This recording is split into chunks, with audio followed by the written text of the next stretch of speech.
Welcome to today's episode, the podcast where we discuss the most recent installment of a different series every show. Today we're talking about Lazarus, but before we do that, I want to mention one of my major cons with this series, and that's HBO and Max and how they decided to distribute this. First of all, you make us sit through a Logan Paul commercial, a Paul Brothers commercial. Actually, it's the Paul family commercial that you have to skip over before getting to this animated series. Has nothing to do with it.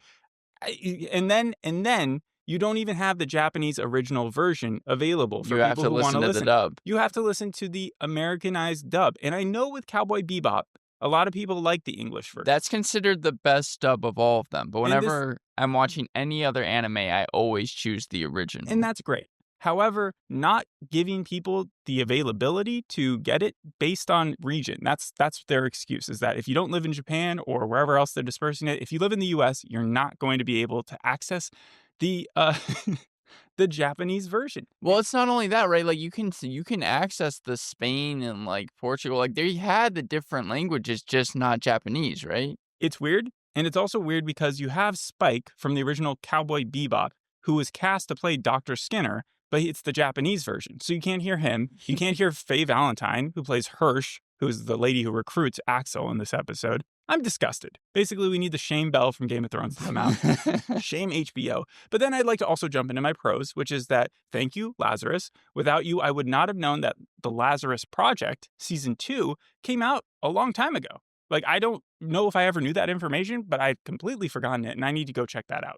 It also gives us a chance to revisit some fun trivia. I know you really enjoy Cowboy Bebop. I wouldn't say that you are an expert on like every in and out of it. That's why I want to give you some simple questions. First of all, what year did Cowboy Bebop take place? Take place? Yeah. Oh, in the future. Okay, it was like I keep wanting to say 2099. Is that right? 2071. And what year was Faye born? Faye born? Yeah. Do you remember her story arc? Yeah, it's like she lost her memory. She lost her memory, but she was also put under, I think, for a long time, because she was around when like VHS was around. Right. And then they like froze her body or something. I'll say she was born in like 1985. 1994. 1994. So, and then so she would still be pretty young today. How old is she in the show? Was she like 24? That's a really good guess. 23, the same age that Axel, the main character in Lazarus, is. Okay, so again, welcome to today's episode. Today is April 11th. Some interesting stuff that happened on April 11th in history. Apollo 13 launched in 1970. Don't Trust the Bitch in Apartment 23 debuted in 2012 on ABC. And my favorite, April 11th, 1952, Singing in the Rain premieres. And what year does Lazarus take place? Lazarus takes place in, I'm not sure. I forgot. It says it like several times in the show. You should know that one. 2052. That's 100 years exactly after Singing in the Rain. So you go from rain dancing to prison parkour in a century. And what do I mean by that? Well, he is a jail escape artist. So Axel is really good at being sneaky and parkour. Yeah, well, I mean, he's able to like jump through buildings. In fact, most of the action is just him like kind of being Spider-Man, jumping from one building to the next. Okay, so Lazarus, it's an original animated series produced by MAPPA and Sola Entertainment. MAPPA's done some really cool stuff. Sola Entertainment has done Rick and Morty, the anime. So, well, it's interesting combination. It's strange too, because I've kind of had like a change on Adult Swim as to how I felt about it a little over 10 years ago. You look at Rick and Morty, has a 9.1 on IMDb. Common Side Effects and Primal have an 8.7. Venture Bros have an 8.6. Smiley Friends have an 8.5. Eric Andre Show has an 8.5. All of those that I just mentioned could be on the IMDb top 250. So I actually think like Adult Swim has some really good shows, not to mention they also have some crazy followings with like Aqua Teen Hunger Force, The Boondocks, Children's Hospital, Robot Chicken, all of that. I was really excited to see this as well, and I had no idea what it was about. But you knew Shinichirō Watanabe, the production director behind the studio who created Cowboy Bebop. I mean, all you have to do is look at the cover of Lazarus and know that Cowboy Bebop is like I didn't know that. I didn't know that, but I am not surprised at all, because there were certain points in this series where I thought that Axel Axel, even though it was an anime, was going to take off his mask and it was just going to be Spike. He's almost an exact carbon copy of Spike from Cowboy You Bebop, think and he's that's too a pro. similar? No, that's a pro because Spike was my favorite character in Cowboy Bebop. Here, it's the same thing, But I especially mean, his clearly they confidence. wouldn't want to make an identical series or even have that character be too exact. Like they want him to be different. And so my question is, have they made him separate enough? Like, have they created a unique persona, or do you feel like he's just because when I saw the episode, Right. I would say he's much more free. Like he doesn't have the same baggage. Yeah. Clearly, and he's never been as dark as what I remember from the Cowboy. And he doesn't also like play by the rules. Spike always had, I Spike is feel the like bad guy, isn't he? Spike, well, I mean, he's the main character of No, the no, no. Who's original. Spike? Who's the bad guy? That was Vicious. Vicious. Thank you. Okay. Yeah, no, but here Axel, yeah, I agree with you. Axel, I think, is lighter, and also he's just, yeah, he's someone that escapes from jail a bunch. My plot was this: the world reels from the reappearance of Dr. Skinner, a vanished genius who reveals his miracle drug, a painkiller called Hapuna, which has a delayed side effect of killing anyone who takes it 3 years after injection. So let's pause there. Yeah. Okay. So 2052 again, you got this new drug that's introduced to the entire world. The way that they describe it, it's sort of like an opioid. It takes away everybody's pain, creates peace in humanity that they haven't seen. It's kind of like a utopia. And so 3 years later, we jump to 2055. Everybody started to take it. And that's when you were saying. Dr. Skinner posts a video saying within the next 30 days, people are going to start dying because there was a side effect with the injection. Not really a side effect. He had put in some sort of like, back in the day when there was coding and there was like a back door, he's put in like a poison or something that incubated inside people for 3 years after they first started taking it. So that was a little confusion online. Did he not remind you of Holiday from Ready Player One? Right. I was going to compare it to Ready Player One. I have a bunch of comparisons, but that I agree with you. Also because he's like sending everybody on a task, and it ends up being just a big hide and seek to just find him because he has the cure. He has the cure, right. but it was confusing because they made it seem like everybody had 30 days to live, but in fact, I think it's 3 years from when you first take the pill. Yeah, so the people who first took it, if you only start taking it this year, you still have like a couple of years left, and everybody else will start dying, and you will be able to reap the resources of that. So I don't know when they have the countdown timer for 29 days at the end of the day, because that's how long the first episode runs. It's not necessarily the end of when Axel, like I don't even know if Axel takes it. Wouldn't surprise me. He's very happy. But yeah, so that we can introduce Axel now. 2055, and you've got this lady who shows up at a prison. What happens? Yeah, Axel Gilberto is a fugitive, and he escapes prison in the most Cowboy Bebop scene I've seen since the anime. Yeah, but the escape happens after the pitch. What's the pitch? That he's been tasked with having to find Dr. Skinner. I mean, sort of. So, like, Hirsch is this lady who comes in, right? Yeah. And she's, it's 2055, I just want to point out. It's the same year as The Creator takes place, that movie. Right. A Sound of Thunder, Turks in Space, Warriors of the Future, Call of Duty, Advanced Warfare. It's a very popular year in fiction. But yeah, so I would think that you would see a lot more futuristic-y stuff in this show. One of my complaints is that there are no the self-driving cars. It's like there are still people driving cars. Yeah.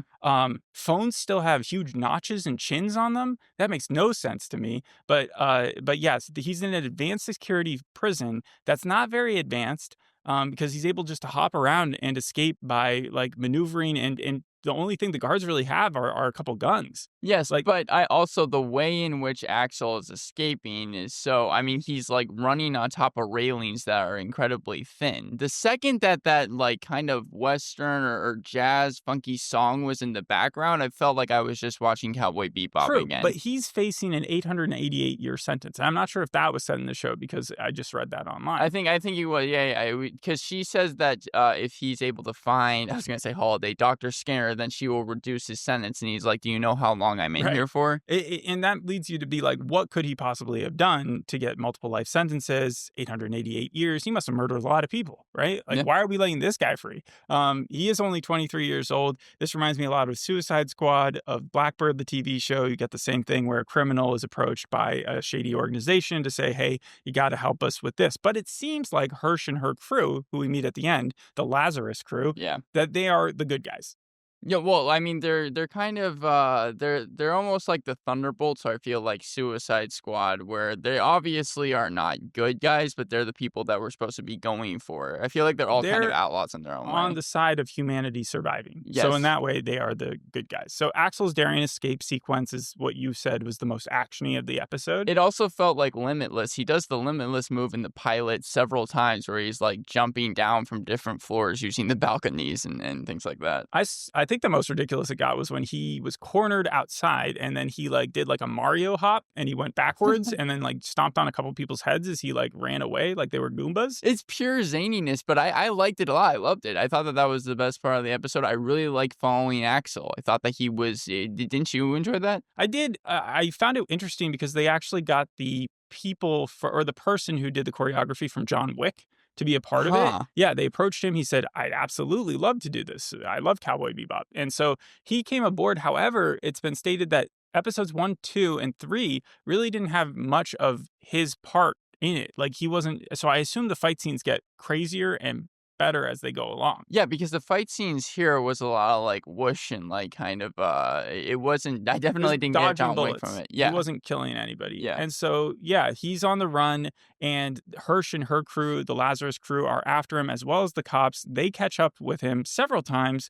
He escapes, and then how do they end up catching him? Well, it turns out that was it Christine? Is that her Christine, name? yeah, Yeah, yeah. Christine kind of acts like she's a fangirl and then knocks him out when she's taking a selfie with him. She tases him. Yeah. Yeah. And the tase works so well that they say, we thought you were dead. Like, he was out He's for. knocked out They got to cold. tune that thing down a little bit. But yeah, so he meets the Lazarus group. It doesn't seem like he wants to run from them. It's, had he just said yes at the prison, Yeah, he would have immediately met the Lazarus crew and we would have jumped to the end of the episode. We took the scenic route. And by taking the scenic route, they were able to introduce elements of the show of like, this is how the world looks different 3 years into sort of, well, actually, in the last few days since we've learned that people only have a certain amount of time to live because right. the knowledge has just dropped, but already people are leaving school. You've seen the stock market is crashing. It's being treated sort of like a pandemic or like any other exponential threat that could take out humanity. Some people are just frozen and some people are just like, hey man, what's the point of living anymore? Well, I think that also you got to be introduced to the crew that way as well and see their different ways of trying to capture Axel. Who do you think, like, what do you think of the crew? What do you think of the people like Leland? That was the guy who left school early. He was the kind of, I think, youngest one out of the whole group. And he's in that group because the two that I really paid attention, or actually three, was Christine and then Hirsch, of course. But there was the guy who confronts him on the roof with the gun. He seems like Yeah, the most serious fellow. I think he was Douglas. And then you have the kind of the Spider-Man girl, the one who uses the anime, the one with the baseball cap. She's just like computery I nerd. think that's Alina or Alina. Yeah, I didn't get too much from the guy who left school. Like I didn't even know he was really part of the Lazarus crew. I thought he just had his own separate I story. thought that Leland and Douglas were the weakest characters out of the whole series. I actually like Christine. I like following Axel. Hirsch, I thought also kind of being the Nick Fury that brings the whole crew together. But I felt like those two characters I want to see more of and see what they actually bring to the table. Because like you said, Douglas, I believe that's the character's name, he's just very serious throughout the entire episode. And Yeah, he has a past. the only scene we really see with him is when he's at the top of the rooftop, Yeah. trying to. Well, you see him driving the Axel. car. He's the one who she calls immediately when Axel escapes and says, you got to follow this dude. But my main thing is like when everybody's taking this drug or a good portion of the population, why is society still acting like this is like, I understand they have fear for their lives, but why is the fear affecting them the same way? Because I take it to like equilibrium where everybody's taking this pill that kind of like zones them out and makes them into a zombie so that they're doing their task oriented Right. and work. It's like an ADHD pill or something.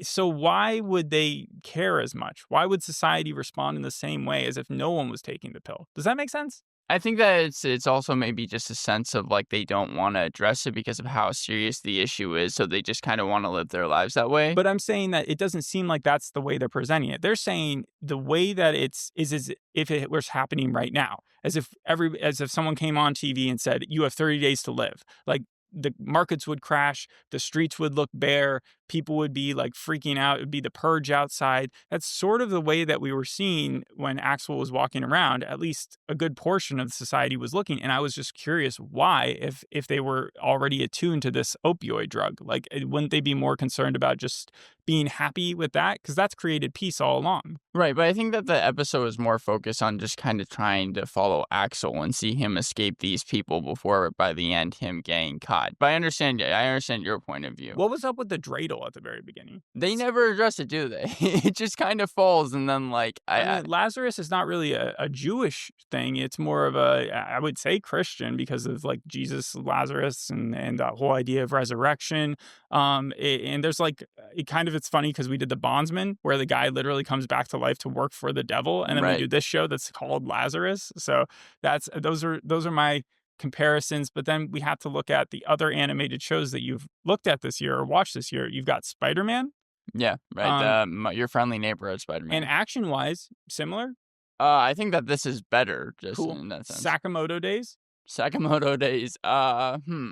I don't know. Aside from them both being anime, I can't. Well, the really fighting say. scenes again, like the way that blonde guy is able to jump around and stuff. It seems like Axel has some superhuman like agility, at least. Yeah. Right. Common side effects is a big one because of the miracle. Obviously, with Hapuna and then the blue mushroom drug that you were talking about, it was like this thing that was supposed to cure all kinds of disease. Common side effects. My biggest problem was that mushroom that like all the big pharma was trying to control and destroy before people could have it, because it was a miracle cure. I really hated that. I like this to a point. I like the idea that the drug is a bad thing in the end. However, I do find it incredibly ridiculous that any scientist would be able to put this into their formula in 2052.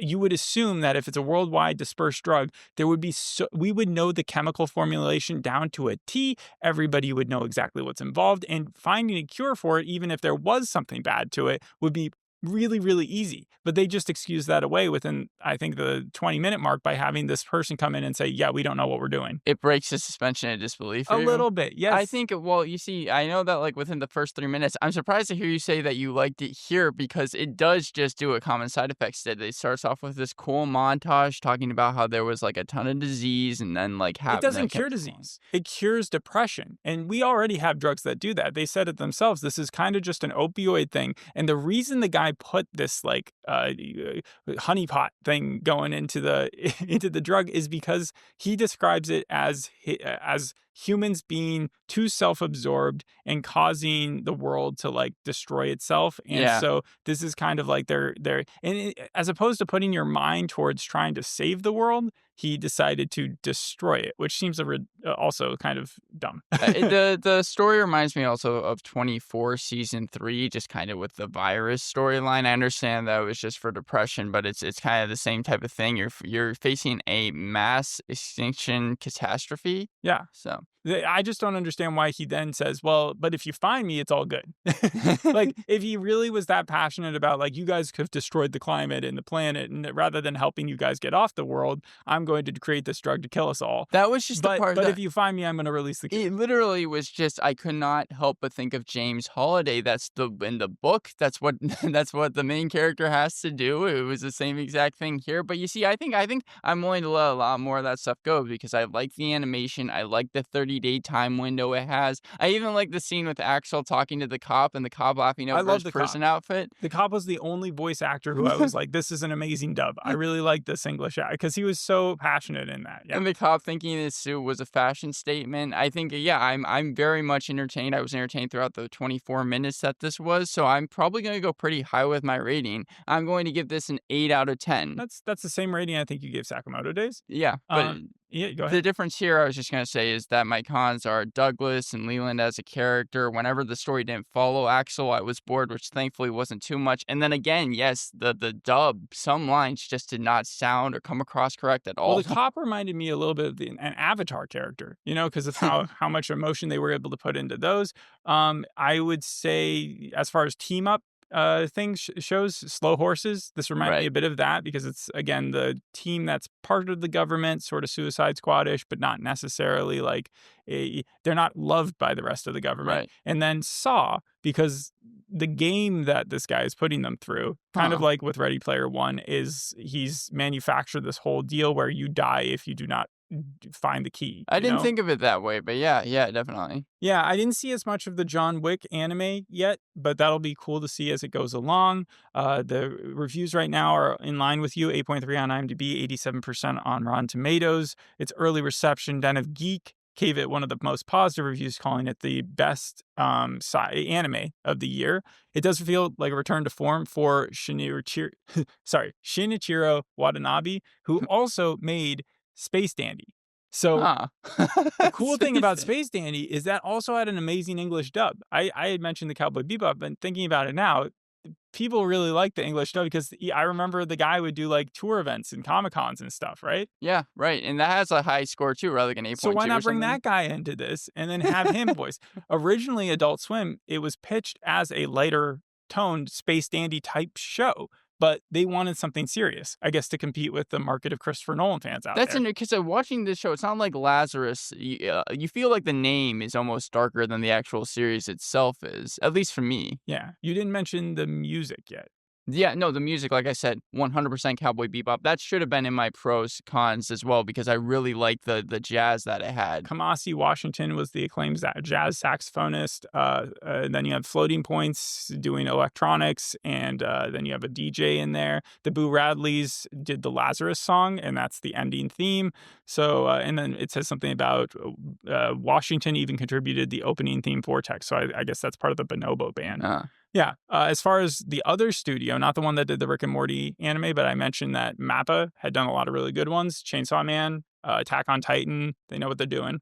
And overall, like you said, IGN did poke at it and said that it was kind of a middling anime from their perspective. 5 out of 10. I'm still happy that we did this over Devil May Cry. Yeah, that one, because I think that one's also gotten pretty middling reviews. So between the two, I think this was more interesting. And I'm definitely gonna watch the rest of it. How many episodes are supposed to be this season? Is there a specific number? There's always a specific number. I would have to, let me just check here. It looks like 13. 13. Yes, okay. 13 episodes, and I have no idea. The first episode is called Goodbye Cruel World, so it's fitting. Anything else we have to talk about? No, that's about it. All right, thanks for listening. We'll see you on the next episode. Hope you enjoyed this one. Bye. Bye.